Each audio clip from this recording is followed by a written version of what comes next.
English language has to be the hardest GCSE, but this is how you are going to get a 9. For comprehension questions, don't read the whole text, skim read it if you need to, and as you're going through the questions, pick out the pieces from the text that you need to make sure you get those marks as quickly as possible. Number 2, spend your time revising the long answer questions. Don't waste time on 2-3 markers. Use your time wisely. 20 markers, 40 markers.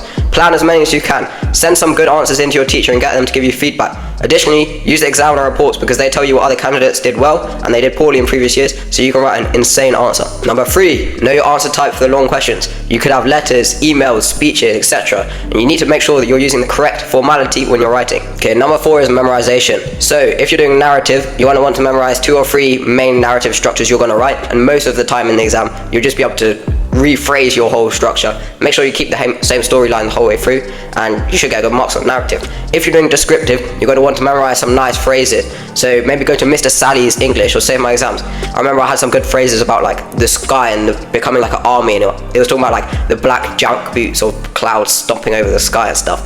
And then also remember to memorize like 20 or 30 really nice keywords that you want to use in your description. So like, for example, susurration was one I used to describe the wind, and like Zephyrus and stuff. Because of like the sibilants in there, it really makes the examiner like think that you're cooking away with like that audio sensory. Metaphors are the king. That's all you need to know. Make sure firstly you know what a metaphor is. If not, you're cooked. But metaphors are really useful because they make the examiner like subconsciously think in their head, and it helps paint a picture without actually telling it. So when your teacher says like show them, don't tell them, they mean use metaphors, because you could be explaining like how a building is old without even mentioning it being old or looking old, or perhaps like the grass is soft but you didn't say anything about how the grass feels. Finally, don't use adjectives.